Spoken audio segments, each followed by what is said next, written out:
실제절과 그리스도 7번째 초막절입니다. 초막절과 그리스도에서 오늘은 2번째 초막의 거함 이런 제목으로 말씀을 드리겠습니다. 관련 계절이 레위기 23장 39절이에요. 너희가 토지 소산 거두기를 마치거든 7월 15일부터 7일 동안 여호와의 절기를 지키되 첫날에도 안식하고 제8일에도 안식할 것이요 첫날에는 너희가 아름다운 나무 실과와 종려 가지와 무성한 가지와 신의 포도를 취하여 너희 하나님의 여호와 앞에서 7일 동안 즐거워할 것이라.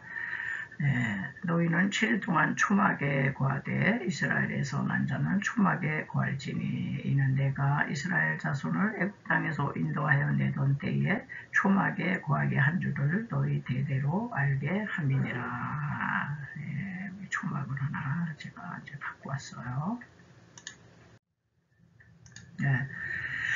초막절에는요, 초막절 첫날에는 종려나무 가지, 이게 지금 종려나무죠. 종려나무 가지와 버드나무 가지로 이제 축축 늘어진 게 이제 버드나무가 되겠어요. 초막을 지었고 그에 수확한 각종 열매와 곡식, 포도, 기름 등을 하나님께 드렸다. 그렇게 얘기하고 있습니다. 이제 초막에 거하는데요. 이스라엘 백성이 초막절에 초막에 거하게 된 것은 이제 천년왕국이 실현될 때 장차는 이제 알곡 추수된 성도들이 주님과 더불어서 그의 영광을 보게 될 것을 뜻하며 영원한 임마누엘을 예표한다. 이게 이제 초막인데요. 이제 이스라엘 백성들이 이런 초막절에는 한 주간 동안 이렇게 초막을 지어놓고 여기서 생활하고 살았다고 그래요. 자, 그래서 이제 초막에 거한다는 게 뭐냐? 첫째, 하나님과 함께 장막에 거한다. 그런 뜻이죠. 계시록 21장 3절에 보시면은 하나님의 장막이 사람들과 함께 있음에 하나님이 저희와 함께 거하시리니 저희는 하나님의 백성이 되고 하나님은 친히 저희와 함께 계셔서 이스라엘 백성들이 초막에 거하는 곳에는 구원받은 성도들이 하나님의 장막, 곧 천국에서 하나님과 함께 거하는 의미가 담겨있다. 이런 얘기가 되겠습니다. 이제 초막이라는 것이 뭐냐? 덥다. 자신을 숨기다. 라는 말에서 유래된 말로서 광야의 햇빛과 바람피 등을 피하고 막을 수 있는 임시 처소죠. 임시 처소. 여기 뭐 초막이 뭐 풀나무, 포도나무, 종려가지 이런 걸로 됐는데 이거 뭐 임시 처소죠. 자, 이런 것처럼 우리가 구하는 우리 집도 광야 같은 세상에서 닥치는 그 영적인 의미죠. 이게 환난과 시련과 고통과 비바람을 피할 수 있는 장막에 불과한 거죠. 이제 궁극적으로는 이제 천국에 가야 돼요. 영원한 천년왕국. 천국은 이 땅의 모든 환난과 질거 사망까지도 사라진 곳이며 환난을 다 그때 완벽히 이제 덮어버린 곳이다. 그래서 이제 이 세상은 다 초막이고 장막이고요. 천국 집에 가야 이제 다 안전하다. 천국을 이제 사모하게 합니다. 이 초막절을 배우면서 그렇습니다. 초막절의 이제 특징이요. 그냥 풍성한 이제 과일, 곡식, 열매예요. 초막절에는 메마른 강의 초막 생활을 기억하면서 이제 천국을 상징하는 각종 나무 열매들을 하나님께 이제 드렸죠. 올리브, 호박, 옥수수, 포도, 기름, 호두, 무화과 등 아주 이제 여기 자리가 없어서 제가 다 못 갖고 왔어요. 이런 거는 여기서 이제 열매는 장차 천년왕국에 들어갈 구원받은 성도예요. 이런 열매가 아니라 영적인 열매는 이제 구원받은 성도가 그렇게 하나님께는 아주 귀한 열매로 얼마나 귀히 여기시는지 이제 모르죠. 우리가 사과나무고 뭐 밤나무고 뭐 보면은 이 나무 자체만 보면은 열매가 하나도 없이 나무 자체만 보면은 하나 눈길을 안 줘요. 열매가 하나도 없는데 별 볼일 없어요. 근데 그냥 이런 열매들이 이렇게 그냥 아주 이쁘고 탐스럽게 매달릴 때 얼마나 이 과일이 귀합니까? 그런 것처럼 우리 하나님께서는 우리 구원받은 성도님들을 이렇게 귀하게 이제 여기신다는 거죠. 자, 그래서 이제 초막절에 들어가는 성도는 이제 추수 때 추수꾼 이제 천사들이죠. 추수꾼들에게 이제 알곡과 이제 가라지를 이제 가리죠. 마지막 때에. 그래서 마태복음 13장에 추수 때에 내가 추수꾼들에게 말하기를 가라지는 먼저 거두어 불사록에 단으로 묶고 요 곡식 알고 문고 안에 곡간에 넣어라. 요 곡간이 이제 천연왕국이 하나님께서 마련하는 이제 천국 이제 집이 되겠습니다. 그래서 이제 계시록에 보면요, 마지막 때 땅에 곡식이 다 익었다. 예, 곡식이 이제 다 이제 무르익었다. 익었음이로다. 하니 구름 위에 앉으시니가 낫을 땅에 휘두름에 곡식이 거두어지니라. 이제 이렇게 해서 천국 창고에 우리가 이제 들어가는 거죠. 네. 그래서 이제 구원받은 성도들이 하나님과 함께 구하는 천국을 좀 이제 상상을 이제 해봤어요. 상상해가지고 제가 여기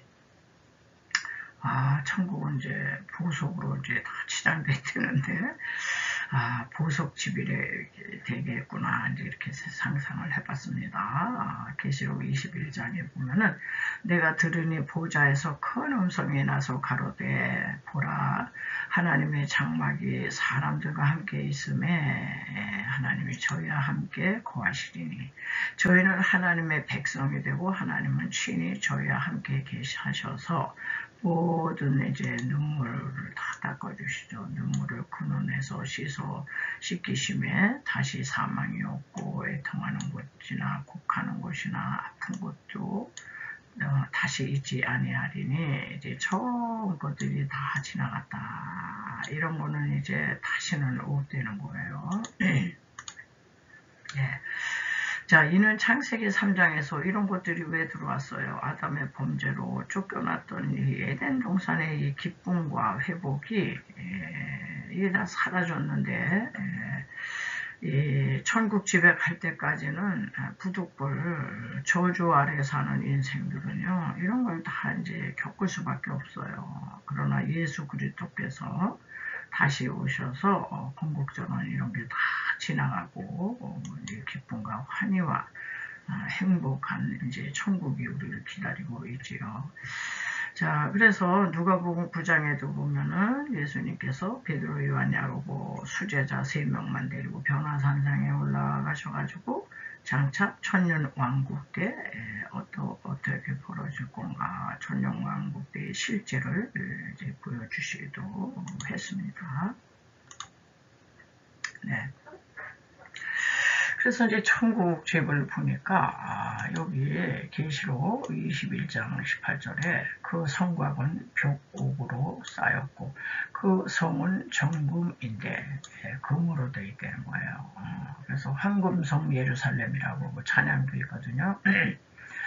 맑은 유리 같더라. 그 성의 성곽의 기초석은 각색 보석이에요. 보석으로 꾸며졌는데 첫째 기초석은 백옥이요, 남보석, 옥수, 비치요, 다망옥, 청옥, 자정이라. 그 12문은 또 12문은 다 진주야.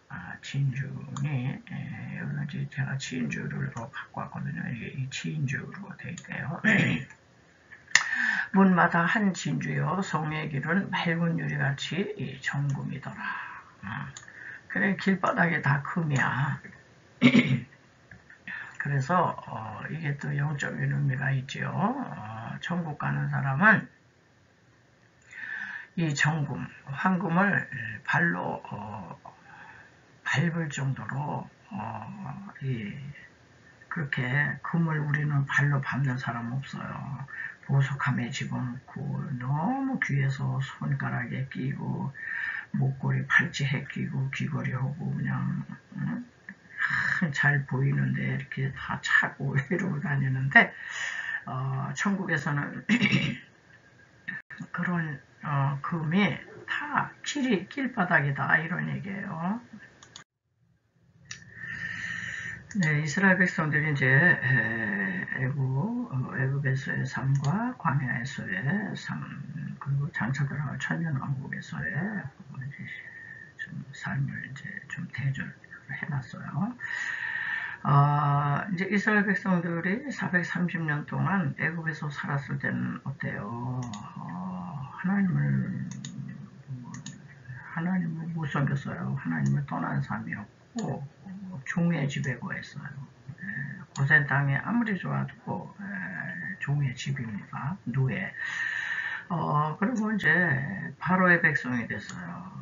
마귀의 백성이 되고, 그래서 종의 그 고통과 눈물이 있고, 거기는 사망이 있고, 애통하고 곡하고 아픈 곳이 있다. 그런데 이제 출애굽을 해가지고 이제 광야에 나왔더니 여기서부터 이제 하나님이 함께 하신다.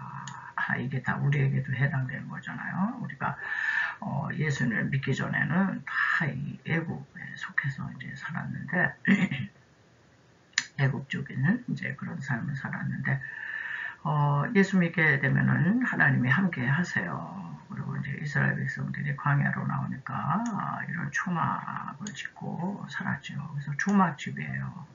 초막 아니면 장막 텐트를 치고 이제 이렇게 살았죠. 그렇지만은 초막집에 비록 살지만은 이스라엘 백성은 당당한 하나님의 백성입니다. 우리도 마찬가지죠. 그리고 이제 종이 더 이상 아니기 때문에 종의 고통과 눈물을 멈추게 하셨어요. 멈추게 하시고 눈물 닦아주시고 사망이 다 지나가고 구원받았고 애통하고 곡하고 아픈 곳이 이제 위로가 넘치는 비록 광야하지만은 이제 위로해 주시고 그냥 배고프다 그러면은 또 뭐 만나 내려주시고 고기 먹다 그러면 메추라기 또 몰아다 주시고 이제 위로가 넘쳤어요. 그래서 광야로 나온 이스라엘 백성은 이 처음 것들 저주스러운 이 처음 것들이 지나갔다 이렇게 표현하고 있고요. 이제 우리의 영원한 이제 초막절, 그는 이제 천년왕국 천국에서 이루어질 텐데 이때는 이제 실제로 하나님과 동거를 합니다. 실제로 하나님과 동거를 하고요. 천국집은요, 우리는 천국집에서 살 텐데 이 집은 보석집이에요. 보석집. 그래서 우리가 이 땅에 살아갈 때에 이제 사도 바울이 이제 한 얘기가 있고 예수님이 이제 해주신 얘기가 있더라고요. 그래서 이렇게 보면은 그리스도께서 이제 제자들이 예수님 떠나신다니까 막 근심하고 그냥 염려하고 막 이럴 때 말씀하셨죠. 너희는 마음에 근심하지 말라. 하나님을 믿으니 또 나를 믿어라. 내 아버지 집에 거할 곳이 많도다. 내가 너희를 위하여 처소를 예비하러 가노니 나 있는 곳에 너희도 있게 하리라. 예수님이 예비하신 처소가 바로 이 보석집이죠. 보석집. 처소. 그리고 사도 바울께서도 그런 말씀을 또 하셨어요. 만일 땅에 있는 우리의 장막집이 무너지면 하나님께서 지으신 집, 곧 손으로 지은 것이 아니요 하늘에는 영원한 집이 있다. 보석집이 우리에게 있는 줄 아나니. 물론 이런 집도 되고 우리 육신의 장막집에 우리 몸이 이제 죽으면 우리 몸이 무너지면 이제 하늘나라 간다. 하늘에 영원한 집이 있다. 이제 이렇게 바울이 얘기한 거하고 맥을 이제 같이 하게 됩니다. 자, 그래서 우리는 이제 천국집이 있어요. 이 보석집이 있고, 그리고 이제 이때는 하나님의 영원한 백성이 되는 거예요. 그리고 천국에는 눈물을 다 씻겨주시죠. 영원한 생명, 아주 영생이야, 영생. 그리고 애통하는 거, 곡하는 거, 아픔이요, 다 지나갔기 때문에 영적 위로 정도가 아니라 아예 없어요. 아예 없다. 그리고 이 세상에 다 지나간다. 다 지나갔다. 네. 그래서 이 초막절이요, 아주 저도 이 절기를 이걸 다루다 보니까 초막절이 아주 우리의 그냥 로망이에요. 네. 우리는 다 초막절기 천년왕국에 들어가려고 예수 믿는 거잖아요. 그래서 이 초막절기가 우리에게 주시는 그 상징적 의미와 영적인 교훈이 상당히 깊더라고요. 네, 오늘 여기서 마치고요. 또 한 2시간인가 이렇게 2~3시간 더 다루면은 될 것 같아요.